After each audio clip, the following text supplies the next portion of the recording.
زبور 78 جو 72 آیات پر مشتمل ہے۔ آصف کا مشکیل۔ اے میرے لوگو، میری شریعت کو سنو، میرے منہ کی باتوں پر کان لگاؤ۔ میں تمثیل میں کلام کروں گا اور قدیم موئے میں کہوں گا، جن کو ہم نے سنا اور جان لیا اور ہمارے باپ دادا نے ہم کو بتایا، اور جن کو ہم ان کی اولاد سے پوشیدہ نہیں رکھیں گے، بلکہ آئندہ پشت کو بھی خداوند کی تعریف اور اس کی قدرت اور عجائب جو اس نے کیے بتائیں گے، کیونکہ اس نے یعقوب میں ایک شہادت قائم کی اور اسرائیل میں شریعت مقرر کی، جن کی بابت اس نے ہمارے باپ دادا کو حکم دیا کہ وہ اپنی اولاد کو ان کی تعلیم دیں، تاکہ آئندہ پشت یعنی وہ فرزند جو پیدا ہوں گے ان کو جان لیں، اور وہ بڑے ہو کر اپنی اولاد کو سکھائیں کہ وہ خدا پر آس رکھیں اور اس کے کاموں کو بھول نہ جائیں، بلکہ اس کے حکموں پر عمل کریں، اور اپنے باپ دادا کی طرح سرکش اور باغی نسل نہ بنے، ایسی نسل جس نے اپنا دل درست نہ کیا اور جس کی روح خدا کے حضور وفادار نہ رہی۔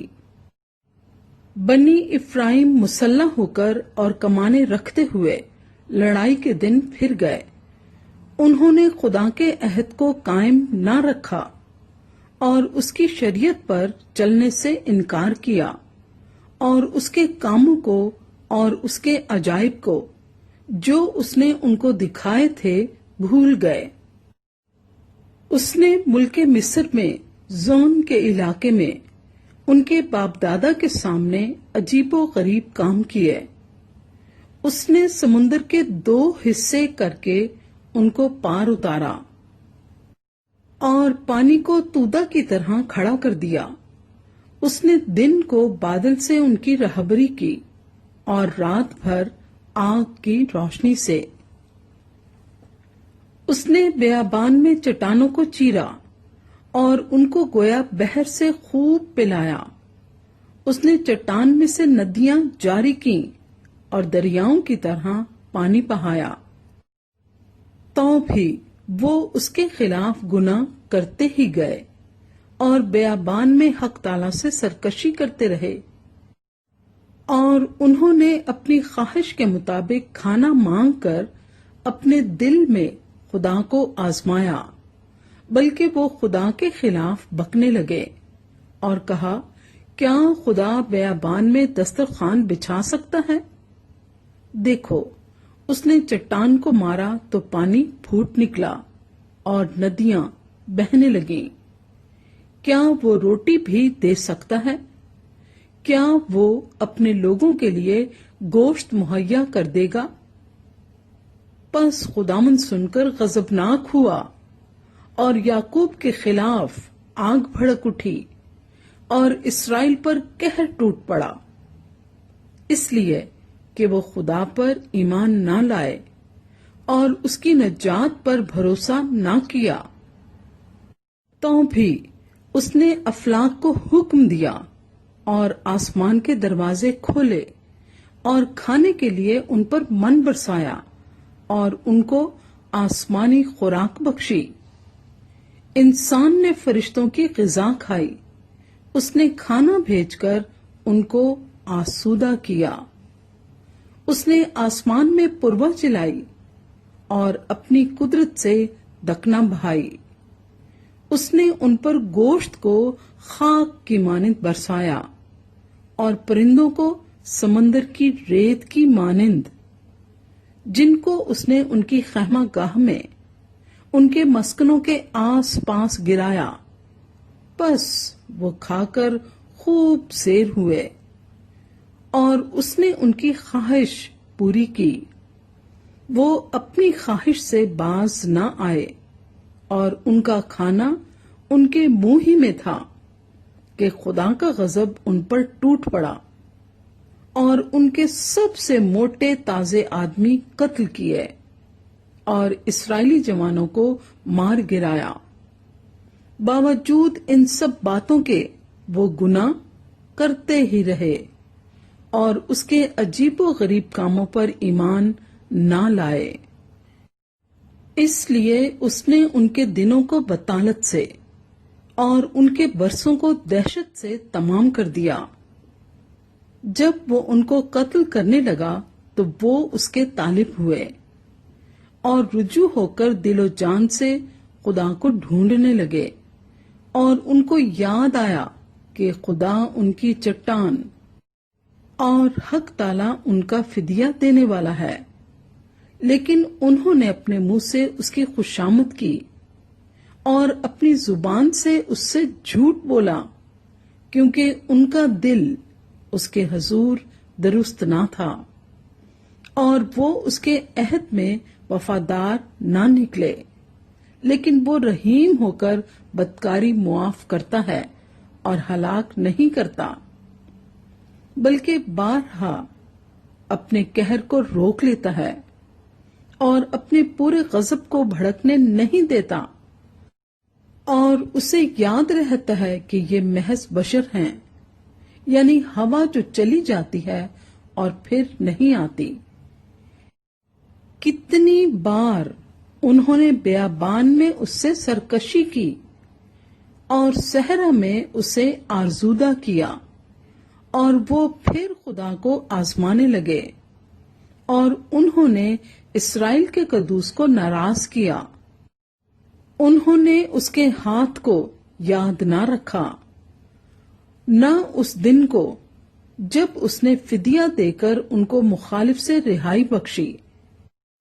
اس نے مصر میں اپنے نشان دکھائے اور زون کے علاقے میں اپنے عجائب، اور ان کے دریاؤں کو خون بنا دیا اور وہ اپنی ندیوں سے پی نہ سکے۔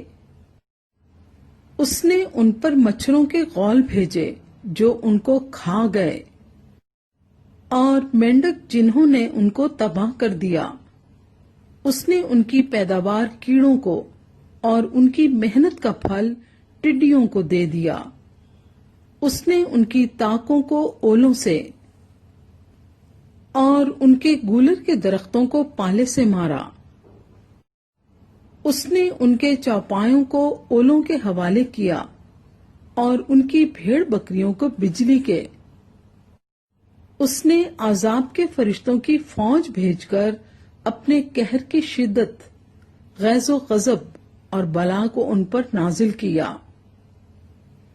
اس نے اپنے قہر کے لیے راستہ بنایا اور ان کی جان موت سے نہ بچائی، بلکہ ان کی زندگی وبا کے حوالے کی۔ اس نے مصر کے سب پلوٹوں کو، یعنی حام کے مسکنوں میں ان کی قوت کے پہلے پھل کو مارا، لیکن وہ اپنے لوگوں کو بھیڑوں کی مانند لے چلا اور بیابان میں گلے کی مانند ان کی رہنمائی کی، اور وہ ان کو سلامت لے گیا اور وہ نہ ڈرے۔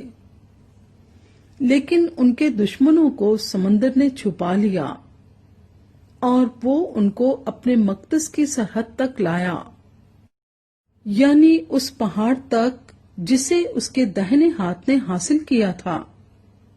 اس نے اور قوموں کو ان کے سامنے سے نکال دیا، جن کی میراث جریب ڈال کر ان کو بانٹ دی، اور جن کے خیموں میں اسرائیل کے قبیلوں کو بسایا۔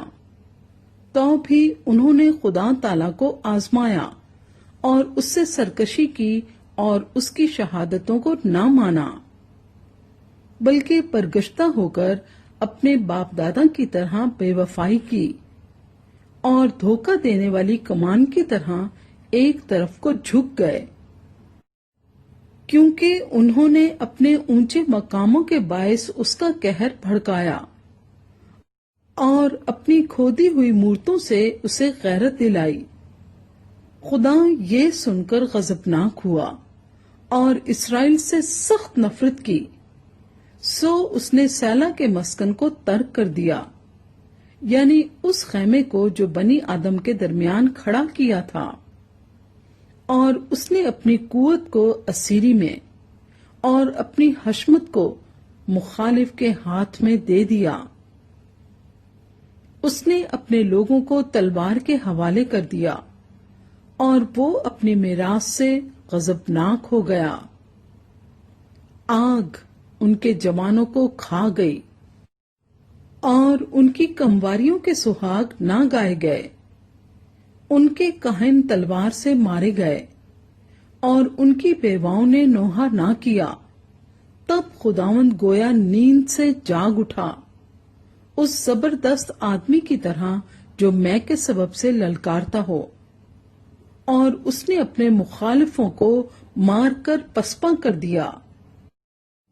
اس نے ان کو ہمیشہ کے لیے رسوا کیا، اور اس نے یوسف کے خیمے کو چھوڑ دیا، اور افرائیم کے قبیلے کو نہ چنا بلکہ یہودا کے قبیلے کو چنا، اسی کوہ سیون کو جس سے اس کو محبت تھی، اور اپنے مقدس کو پہاڑوں کی مانند تعمیر کیا، اور زمین کی مانند جسے اس نے ہمیشہ کے لیے قائم کیا ہے۔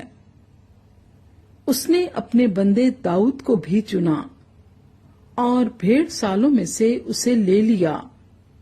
وہ اسے بچے والی بھیڑوں کی چوپانی سے ہٹا لایا تاکہ اس کی قوم یعقوب اور اس کی میراث اسرائیل کی گلابانی کرے۔ سو اس نے خلوص دل سے ان کی پاسبانی کی اور اپنے ماہر ہاتھوں سے ان کی رہنمائی کرتا رہا۔